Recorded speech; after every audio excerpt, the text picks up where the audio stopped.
they're doing business or they're not. And it's just not that way with, Church and Dwight is one of the stocks. It's like baking soda? It's baking soda and condoms. I mean, you really can't get more basic than that. You're invested in Do not mix the two. Yeah, don't buy both at the same time. You're invested in Winnebago?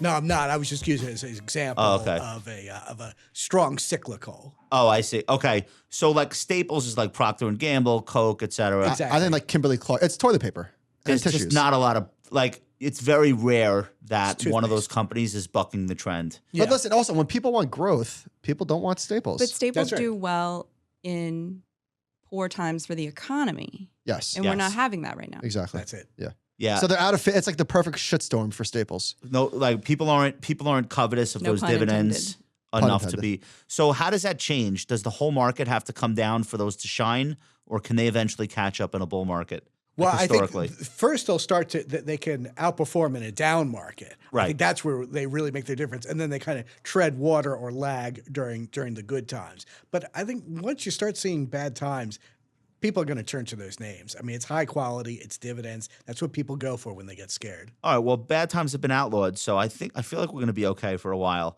I want to do this 60-40 portfolio thing because it was just pronounced dead again. Wah, wah, wah. Blair, how many times in your career have you witnessed this death? Oh, if I had a nickel. How about Okay. this? Every time. Josh, at our first conference in 2014, there was a panel, the death of the 60-40 portfolio. It was called that? Yeah, it was 20. Did we name it that though? Probably. Okay. It was 2014. Can I guess who was on it? Who would have been on that? I actually, if I have, Ned Faber. if I have this right, remember Larry Swedger was late Yes. and Morgan filled his slot and then got off the stage when Larry came in. Yes. Larry definitely would have been on there defending the 60-40 portfolio. I think Meb was like, it's definitely dead. No, I'm kidding. I don't remember what Meb said. Who else? I can't remember. Right. Meb would have been like, it's definitely dead, but there's some interesting things you can do. That's not bad. Kinda. That's not No, I bad. know. Not It's a good bad Meb. Meb. That's actually a pretty good All right. Bank of America called it the end of the 60-40, while Goldman Sachs Group said losses from such portfolios could swell to 10%. Time out. You can't say swell to and then follow it by 10%. I didn't say it. That's GS. If you're going to say swell to, it's got to be at least 20 or 30. Am I right, Eddie? I mean, the Well, rules. the stock market only goes down 5%. That's the most it does anymore. So swelling to 10% is a lot. That actually would be catastrophic Yeah. relative to. Similar alarms also rang at Deutsche Bank. Are they even allowed to speak publicly still? That's remarkable. Strategists, including Jim Reed, said a shift in the stock-bond relationship may force money managers to adjust their thinking. Yeah, no shit. They did. They're buying Bitcoin. Like that's what's going on right now. I mean, the 10-year yield has soared all the way up to 1.5%. So it's just really taking it out on this 60-40. Well, What do people think is going to happen? If the 40% of the portfolio is getting 1.5%, yeah, lower your return expectations. I did that 5 years ago, and I've been wrong the entire way up. Love it. I love being wrong on the upside. Theoretically, if we think that bonds offset the risks of stocks, not every day or every month, but over an appreciable period of time, how could a 60-40 portfolio be quote unquote dead? Well, the only time would be inflationary. So they're assuming, either stocks go up, bonds go down, bonds go up, stocks go down, or they both go up. Then you get the other corner on the quadrant where they both go down. And That that's doesn't all- happen. It There's does too much happen. money, but there where was would the the money- 1970s. Where would the money and be in the going, past though? 2 Is there months. another asset class? I mean, Gold would offset it.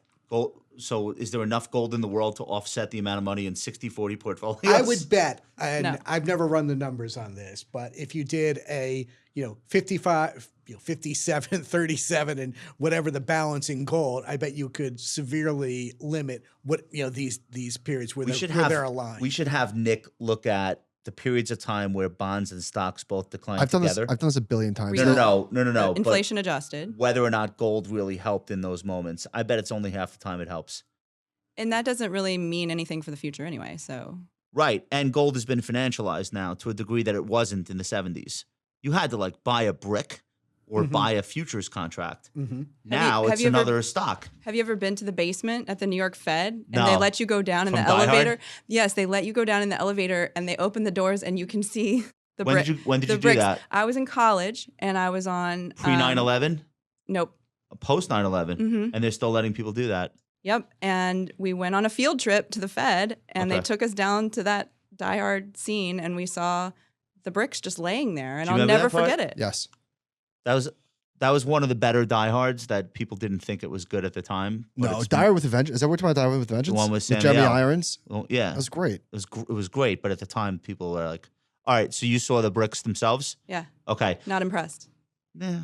So wait, doesn't do anything hold for on. me. The 60-40 portfolio is going to have lower returns going forward than it has in the past 10 years. That's obvious. I feel like you can't even like really debate that. I mean, it's all about risk. What's your risk tolerance? What's Right. going back to wealth management? What are your goals? What are your objectives? What's your time horizon? What's your risk tolerance? Yes, some clients have more stocks now than before because interest rates are low. Right. Big deal. This Doesn't is- mean anything's dead. This is Jim Reed from Deutsche. There is every chance we are, obviously for this relationship to reverse, meaning bonds offset stocks, we need to be in a sustainably higher inflation era. There is every chance we are in one. And if so, a lot of the relationships that have prevailed in the average person's investment career could change. Yeah, So it's fair. could or maybe could not. So from my perspective, it's hard to imagine both asset classes declining together for more than a couple of months before people start buying. Well, I don't one. think they've ever declined together for more than 4 months at a time because eventually money has to go somewhere. And if stocks are falling, eventually it will find its way into safety, which are bonds. Right. So this September, there was a pretty ugly moment though, where they both went down together. All right, yeah, they can go down together, but not What, for like 2 days? not for more than a couple of months. Right. On the list of things that I'm like terribly worried about. By the way, I shouldn't say can't because oil went negative. So on the list of things I'm terribly worried about, this isn't high. Where is it for you? It's a pet peeve of mine when people say it's the death of something. That's just a very hackneyed way to get attention. Yeah. And anything in It finance. works. Bitcoin, it's dead. Yeah, the death. I'm saying I'm proclaiming right now, it's dead. right. But for a 60-40 model, I'm not worried about it. It'll do fine. Okay. Did you ever work at Merrill? No. Where did you work? UBS? Yep. Okay. Do you know about Project Thunder? No? No, but Okay. it's bringing some stuff to mind. The thundering herd. They're trying to turn, this is like one of the funniest things I've seen. This is at Advisor Hub. Shout out to Mason Braswell. They're trying to turn broker sentiment around because they're losing advisors to other wirehouse firms. So we're in week 7 of Project Thunder, and every week there are like more things that they're giving back to the advisors. If I was Robin Hood, I would run that and just with LOL on top of that and just run that as my advertising. Just run the right. Okay. New rewards program for customers with $1 million or more in their accounts. Great. You become diamond tier or diamond honors if you're 10 million or more. But these are some of the funny things that I absolutely loved. Brokers will now have more options for sending custom invitations and can also pull more content off the shelf to build presentations, and will no longer have to circulate Chief Investment Office research reports pre or post seminar, according to the memo. So That was word salad. What was that? you can now invite What does that clients to you can now invite clients to seminars, which I can't imagine there are people still showing up at these things with custom invitations. with a custom invitation. Is it embossed or is it thermography? Because we got to get down to the details here. They're making it easy for brokers to take on customers who have marijuana-related businesses. That's a pretty big perk for the 6 or so people that might apply to, I guess. It's bigger than you think. Allowing brokers to send non-branded greeting cards. So Non-branded. non-branded. Oh. So you can go into a Hallmark now if you're a Merrill broker. I mean, this is where we are. So there was one other that I thought was pretty excited. Actually, this is a good one.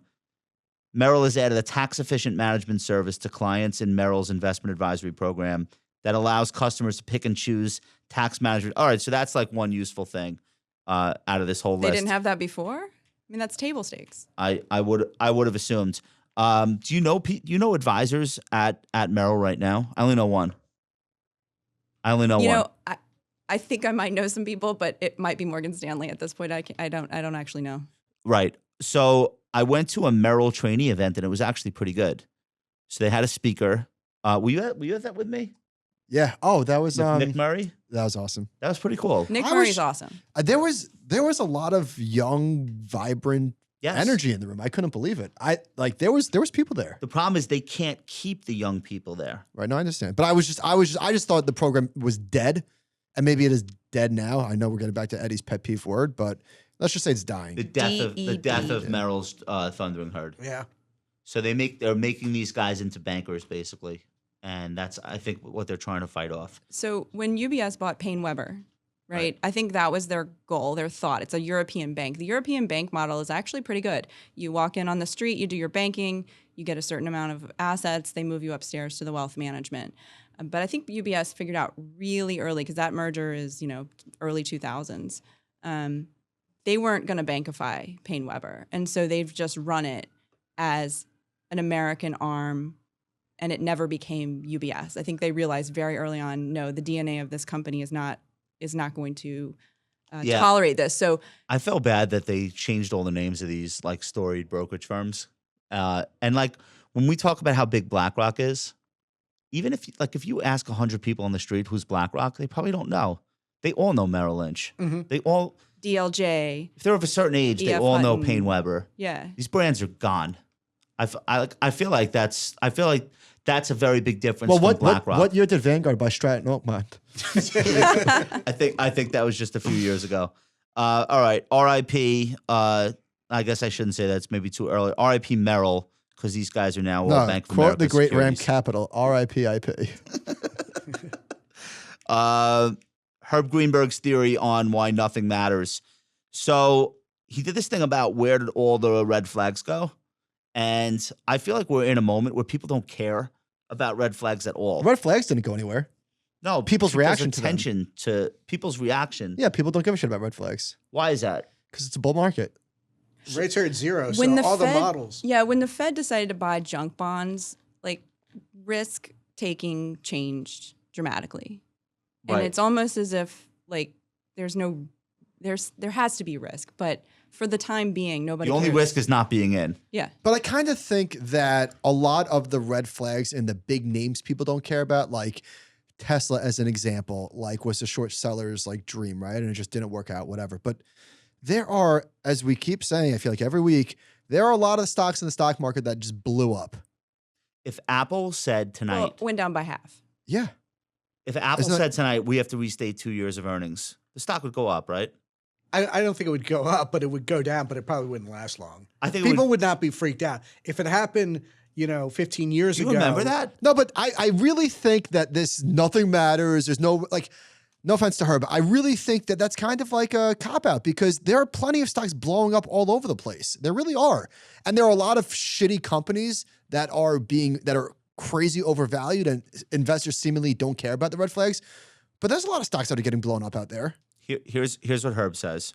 While figuring out which and he, by the way, for people that don't know who Herb Greenberg is, he was like one of the original short seller columnists, or he wasn't selling short, but his contacts were short sellers. He was like one of the original skeptical stock writers at thestreet.com.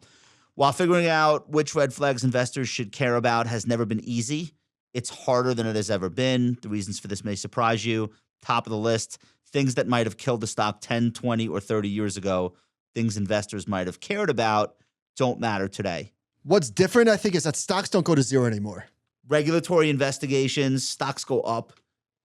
Like how many times was Tesla investigated But look at while it made new highs? Lemonade, I believe, got crushed on their, I don't know if it was investigation or that news.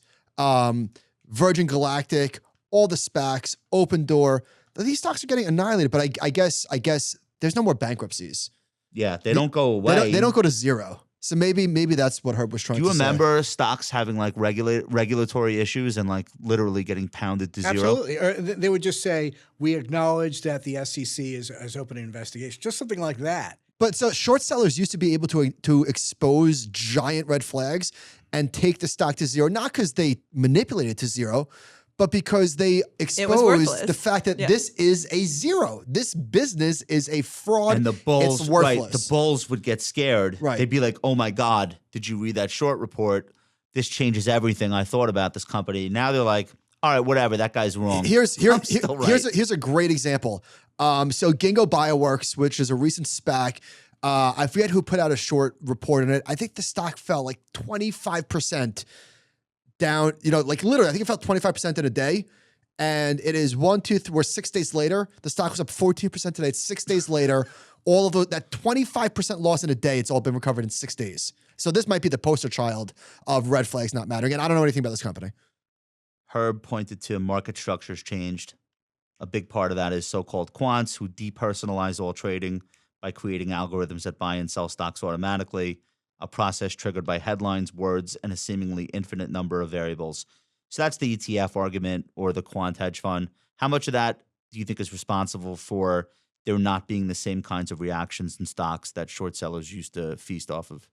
That's not new. I mean, we've been blaming the algos for 10 years.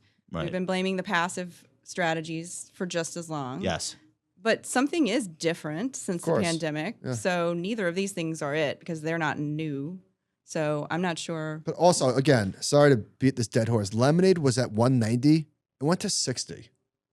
On what? They're getting On investigated, or they're really restating shitty earnings? news. It went from 190 to 60. Look at, again, all a ton of specs got absolutely blown up.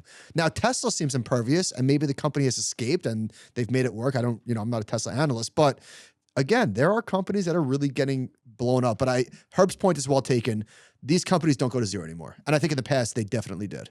I remember being out of the Linden event with Herb debating Alibaba. Mm-hmm. I think I was the bull. Not that I give a shit, but just like for fun.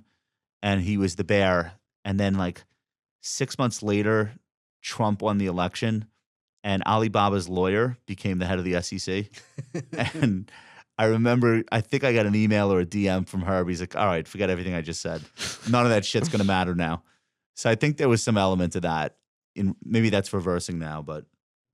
I remember he was early on the Stericycle. That Yeah. was the stock friend. He was exactly right on that one. What happened to that? Did it go away? It didn't go away, but it got knocked down pretty severely. Yeah.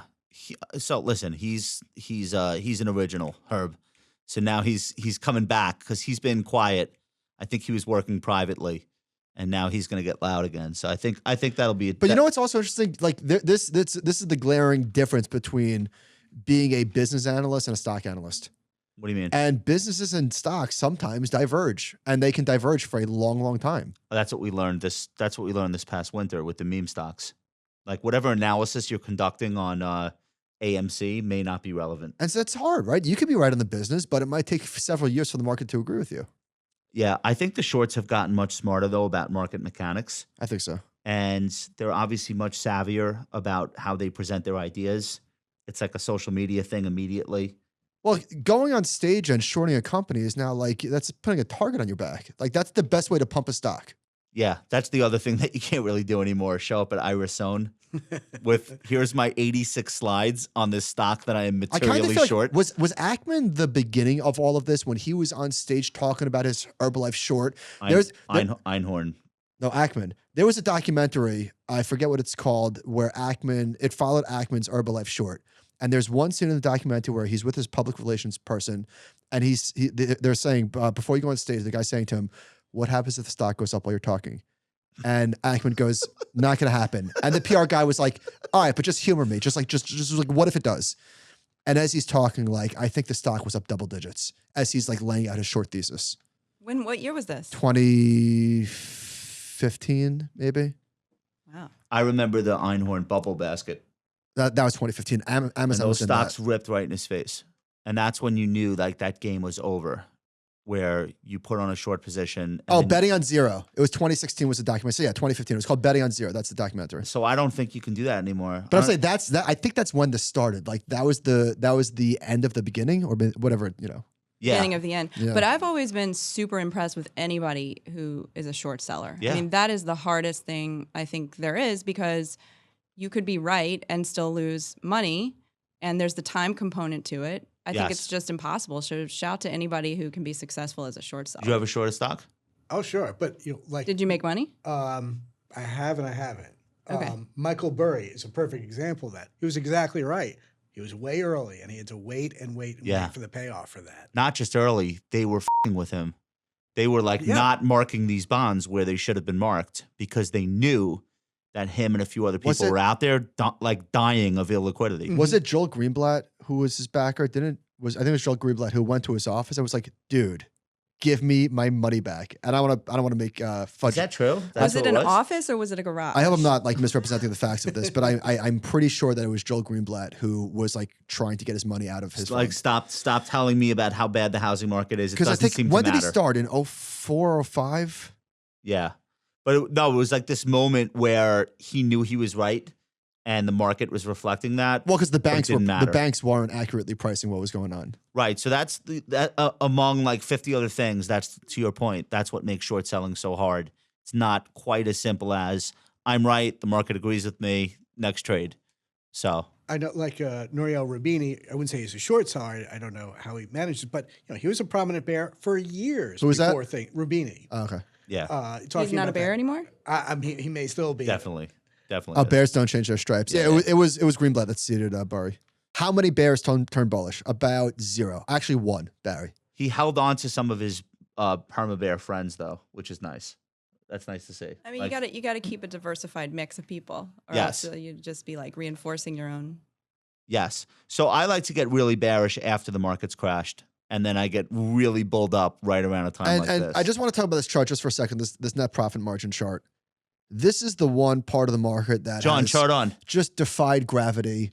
And this has been Grantham's shtick for the past decade, that profit margins are like gravity. They will mean revert. Not yet. And I think in a world where the marginal cost of producing software is 0, and this is a software-driven market and a technology-driven market, we've never seen anything like this. So I understand why people who are from an earlier version of the world and the market and businesses haven't been able to make sense of what the hell is going on. So this is saying net profit margin for the S&P 500 since 2016 has pretty much been between 10 and 12%, like unwaveringly. Yeah, I'd like to see a longer chart.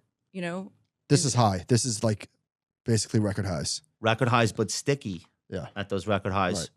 What does this reflect? Well, I think interest rates right off the top. I would Okay. say that, a lot of times you overlay short-term rates, and since the pandemic, people have cashed up. All these companies have brought in tons of cash. So And they're borrowing for 30 years at like 4%. But isn't a big part of the story the mix shift of what's in the index? So that's what I'm saying. yes, absolutely. These like Facebook, you can't model that versus any company in history. And that's also, you get the problem that you use, like price book is used for the value indexes. With Facebook, what is their book? Yeah, it's all intangibles. Exactly. Right. So these a lot of these strategies, they get biased to and away certain sectors. Right. Let's talk about Christine Benz's thing. Who put this in the doc? Was this you? Yeah, I did. Okay. What's So, going on here? Chris, let's just quote her and then we could riff on this. Christine said, "The more I know, the more I can't be bothered with the arcane, the volatile, the hard to understand. Instead, I crave simplicity, peace of mind, and the ability to sleep at the switch and know that things will be okay. I also put a big premium on my time. If an investment requires frequent monitoring, I'm out." So then she says, why aren't we also judging portfolios and choices based on whether they impart a peace of mind, are simple, livable, and low maintenance? And she said, because attributes like simplicity and peace of mind can't be quantified and are subjective, whereas the other stuff can be weighted and measured. I thought this was brilliant. Like, This reeks of complacency. No, I'm No, just kidding. it's the opposite. Love Christine. it's basically, it's like, listen, am I leaving some money on the table by not doing X, Y, or Z? Yeah, but I just want to live my life. Like, I don't want to spend my entire life on my phone, keeping up with the latest and greatest. And I think you should put a premium on your time. What the hell else are we doing here? So what are the types of investments that require you to constantly monitor your portfolio? It's like options contracts, obviously. What else? NFTs, like, What do you obviously. got? What do you think? They constantly monitor. Yeah. I mean, Because it's you're looking at your list like once a year and Yeah. then making very few Yeah. changes. I mean, but there's people. There's such an urge for people to look at their portfolio every day. It's it's like gamification. It's like sports. You read The phone buzzes. Yeah. The market's doing this, and it gets you to look, okay, how am I doing? I do. I look at my Robinhood portfolio 15 times a day for absolutely no reason. You're just like Christine Benz. Yeah. Exactly. It's a I state also- of mind. Place a What premium do on you my mean? time. No matter what you have in your portfolio, you can choose to disengage in the need to check it all the time. No, Unless you Blair- have Blair- things that require changes. No, Blair, I'm addicted. You don't get it. I know you're addicted, but what I'm saying is, if you have a plan, if you have, a thought out methodical process for what you invest in, and don't make that process be what happens at the open or the close of the day. Wait, what? Yeah. Well, I think the new sorry. generation doesn't want that right now. They will when they get older. Young people with their, They want to be in it. They want to touch the stocks. and so do people of all ages, though, right? That's the transition that we make for a lot of people. Is I've been watching this all the time, and I'm so relieved now that you guys are handling it, because I don't have to think about it anymore. And that's a peace of mind. That's a decision. Yeah, the client said that to me the other day. I just want to thank you that I am now able to live my life and not be a slave to the screen. Eddie, let's do a lightning round. Okay. I asked you for your highest conviction holdings in Crossing Wall Street for the coming year. Mm-hmm. I want you to pitch me hard. I want you to take me to the mat. Get me to buy one of these stocks. What do you got? What are your names? Josh, can I call you Josh? Yeah. Okay. Unveil the first ticker, sir. Let's see. Ross Stores, great company. I like it a lot. You shooting it down? Sell it. What do you got? Why would I put ROST in my portfolio? A deep discount. I just fell asleep. Why else? The stock is down. That's a good reason. Do they sell V-necks? Do they sell stretched out V-necks? Can we get? Okay, what else? Very well run company, long history of rising sales and earnings. They're also not a competitor. Did you say rising against- earnings? Yeah. It sounds like a short, Josh. Yeah, earnings. Why aren't they building scale? They're not a competitor against Amazon, so they're not being pushed out by everybody else. Because it is deep discount, they can pack their inventory. Other retailers can't do this. It's a very good company. And they warned that they're going to have some weakness over the next few months. Honestly, this is a really big winner. Semiconductors? Yeah, a lot of semis go into discount clothing. I think that they lowball with earnings a lot. So that's I've noticed Sandbagging that. son of a bitch. Mm-hmm. How long have you been in this stock for? Oh, probably at least 10 years. Okay. I was talking to Ben about this today. I've never held anything for that long. Really? Yeah. Well, you've only been investing Yeah, I for mean, like that's 12 true. years. Yeah. You haven't been around that long. So in the last 10 years, the stock has done actually pretty exceptionally well. No? Yeah. I don't know how it's done relative to the stock market. So what do you think happens from here? Just steady Eddie? No Yeah. pun intended? Yeah. Okay. And that's your milieu. Am I pronouncing that right? Yeah. Milieu? That's your shit. Mm-hmm. Okay. Like that's what you're looking for. I like to find Is good that one- companies. You're looking for like stability of earnings growth. Could you explain that to me? Like what's your initial screen to find your universe of things that you're going to look at? Right. I don't follow, it can't be reduced to a formula, to borrow from Christine. No, it's more of an art form. We know you're an Right. artist. Okay. But I like to look for solid companies that have a strong competitive advantage, that sort of have a lock in their marketplace that's usually is manifest by rising sales and earnings, stability of the cash flow, generally Manipulated accounting. Exactly. you like a lot of shady accounting. At the Sohn conference, they're always called out. Russian subsidiaries. Mm-hmm. Right, I get it. What's your next stock? What else do you got? I think I listed Heiko, cool company, not very well known. HEI is the ticker symbol. Getting long right now as you talk. Keep talking. I This might is buy why we more. need the 24/7 stock market. That's right. It's an odd business. They make replacement parts for aircrafts. So in many ways it's similar. I know I'm Michael putting you to just passed sleep. out. What are we talking about? All right, next.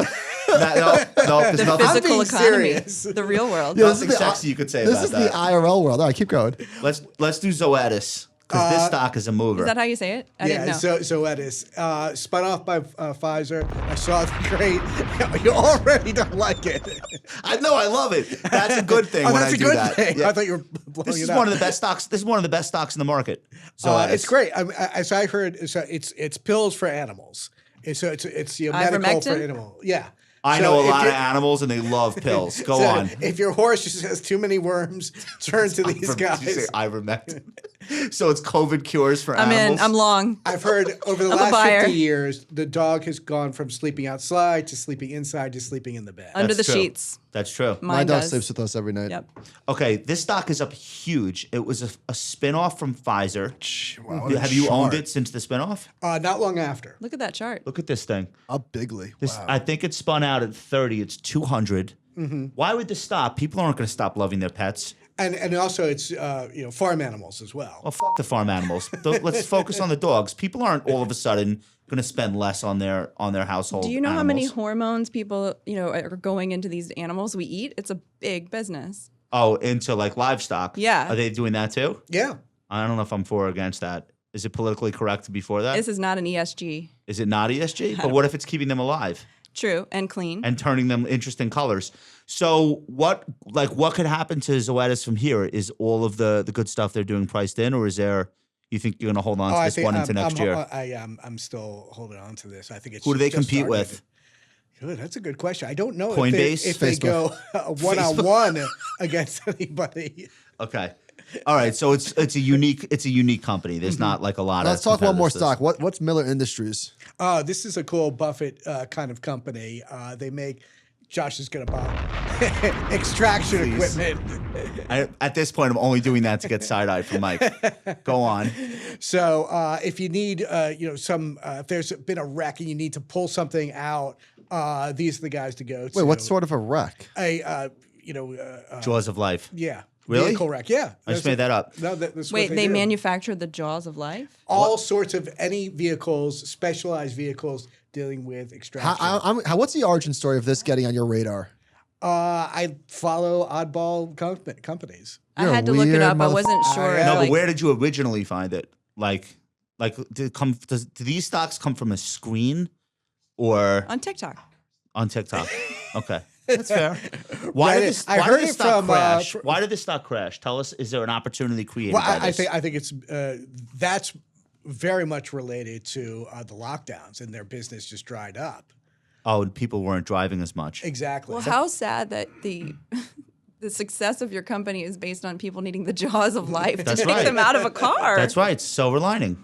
Well, what happens with automated driving when nobody needs car insurance anymore because all the cars are perfect? That's not And all right. Dead. Yeah. No, people won't worry about the crashes. There'll be more crashes because people won't. Eddie, More crashes. how many competitors does a company like this have? none. That's a good point because they've actually the big red flag for them is that they've had antitrust problems because they so dominate the That's industry. bullish. But Seriously. there doesn't need to be a competitor in That's something my this point. niche-y. That's exactly my point. Like this company, you would think has a sustainable advantage. The guy Miller, there were a bunch of small family-run companies. He bought them all up, and he made the parts work across the board. But that's really how he started the business. When you say this is a Buffett-like company, It's a roll-up. when you're buying stuff like this, do you say to yourself, like, this is the kind of thing I could picture Berkshire Hathaway buying? Sure. And there are a few Berkshire Hathaways around in the market these days. Like, does that go into your allocation decisions or no? I mean, it's probably not at the front. I'm not trying to build a mini Berkshire, but it's the kind of thing Berkshire could have done 30 or 40 years ago. Ben says Berkshire. That's unconventional. You said Berkshire? Yeah, it's unconventional. Are you from Nottingham? Is that the Queen's English? Eddie, how important or unimportant are like access to management? Because I feel like I don't know if that's a thing that people still talk about. Boots on the ground, talking to management, supply chain, that sort of stuff. Is that important at all? Are you at a disadvantage because you don't do that? Because I don't speak with management, Yeah. or I'm not. But I do speak with management. Oh, you on do? smaller companies, sure. Oh, okay. You can call up Miller because you've been in that stock for a couple of years and just be like, what just happened with this last quarter earnings? One of the for smaller companies, you would be surprised how quickly you can get the CEO on. Yeah. And if someone says, "I'm interested in what you do for work, can you sit down and tell me about it?" Right. That's not something people hear a lot. Right. I talked to some of the stocks that I own, the CEOs. I've like the ones that are off the beaten path. Like I find that to be awesome that people are able to do that. Like most of them do not want to talk. So when you call Zoetis, Jamie Dimon calls me, and I can't always talk to him. can you talk to Zoetis or no? No, Too big. But I can talk to people in the investor relations. Right. Okay. And if you say you're managing a fund, you're going to get more response. Absolutely. He's big time. Of course they're going to talk to him. So tell us what goes into crossing Wall Street each year. So you're picking 40 stocks? 25. 25. Oh, Now so you're very concentrated. That's focused equity, which you made fun of before. No. I love the approach. I don't think I think the further away you can be from an index, the better. For business reasons, for return reasons. If you get it right. Yeah. So you're doing 25 stocks. Each one is 4%-ish of the portfolio. So it's equally weighted at the beginning of the year. 5 go in, 5 go out. So it's implied that when we get a stock, we're going to have a 5-year holding period on it. It's not So always you're not going to buying things that you think will only be good for next year's environment. Right, You're right. buying things that you want to be in for the long term. 5 years being that's the new long term. By the way, that's a really important thing for investors to think about. Sort of, if you're thinking about buying a stock, imagine if you said to yourself there was a rule that you can't sell it for 5 years. Would you be happy? Would you buying still that pull the stock? trigger on this Exactly. trade? It changes your mind how you think about the company. So now 5 come out. What's the decision-making process to throw 5 stocks out of your portfolio? It's not the company I originally bought. So there could be a merger that I don't like. A lot of times they're bought out, and you're left with the new company that you don't like, and just bad decisions. They won't take your phone calls. Exactly. Okay. Eddie, do you talk to shareholders? Sure. Yeah. And that's one of the big differences about my ETF is that it's a lot of people I know and people who they support the system. So when What does that mean? well, for example, during we had some of the worst days in history last year. Yeah. The outflows we really held firm. Right. What, you threaten somebody? Yeah. So people can call you and say, "Hey, why are you adding this stock for 2022?" And you'll like have a substantive conversation with them. Absolutely. BlackRock's not doing that shit. But you couldn't do that with like Peter Lynch, and what people did 30 years ago, your parents, you didn't even know what was in the fund. Yeah, you didn't care either, though. In those days, I don't think people cared. I think there were people who cared, bought individual stocks. People who didn't care bought Peter Lynch, and they weren't like reading 13 Fs. Certainly wasn't an internet that they could read 13 Fs on. Okay, so do you like having those conversations? You seem Sure. like you would. And I've actually gotten a lot of good recommendations from people. Oh, from shareholders. Oh, absolutely, yeah. Okay, because they want to talk shop, and they have investment ideas. Do you ever take any of their trades? Absolutely. What's the smallest market cap in the portfolio? Right now it's Miller. Oh, really? Yeah. So what are we talking there? I think it's around 450. Okay, and It's not that Miller tiny. was the Jaws of Life company? Yeah. Okay. It's so funny. It's $450 million market cap. What are their profits a year? 150 million. Yeah, it's Right. Wow. If you do If that the was a tech stock, it would be a $50 billion company right now. it's going for something like 10 times 2019 earnings. What all of a sudden? Do you need the multiple to go up, or you just need them to keep growing earnings? Like how do you? Keep growing earnings. That's good enough for that stock. Yeah. I mean, if you have to go to Miller if you're in that business. There really is nobody else to go to. So how do companies like this grow their earnings? Is it operational efficiency? Is it new customers? into, Is it- like, It's a gene pseudo editing. monopoly. Right. So what are the stocks? You want to give us a sneak preview of next year's stocks? You're not allowed to yet. I don't know them yet. So when do you do that work? That'll be in late December. Like right at the end of the year, you do that work? We try to balance so the buy list on the website follows as closely as we can the ETF. Okay. We have to hold some cash just operationally, like 0.4%. I mean, we just can't get around that. So it's not going to be 100%. But we try to get it. Have a great team that I work with, and they try to get it as close as we can to December 31st. Also, there are the custom baskets. That's something I never fully understand. Yeah. But that also has to be done. Okay. So can I pitch you some stocks between now and Christmas? Absolutely. Okay. What's your cell phone number? I think I'm gonna give you one idea. I could think of an idea that I feel like is an Eddy Elfenbein name. Not gonna do it now, but we'll see. We'll see what you think of it. off the record? Yeah, I'm gonna do an off the record. I don't want to start pitching stocks on the show. All right. Let's hit this Social Security benefits thing because the listeners that we have that are over 70 definitely want to hear about this. Benefits to increase by 5.9% next year, which is the highest increase in 40 years. What's going on with this? Blair, tell me what's going on with this. Yeah. So when I told Michael about this yesterday, he said, "Oh, that's amazing." And I said, "No, that's super scary." Yeah. And he said, "Why?" And I said, "Because that means there's inflation." Yes. This is tied to the actual government reported inflation numbers. Finally, they're telling the truth. The economy is on fire. Inflation is here. The millennial is going to be pissed about this. This scares me because I'm going to be 40 this year. This is the highest number in increase in benefits in my lifetime. However, retirees need the increase, and the average check is going up like $98. Tell us how this works. It's a cost of living adjustment or COLA. Yes. And they do this each year. Yes. What are they looking at? CPI? I don't know if it's exactly CPI. It might be CPI-U. Okay. But it's one of the metrics. And there were years where there was no increase after the financial crisis. Yeah. There's no inflation. And like 2% is like high.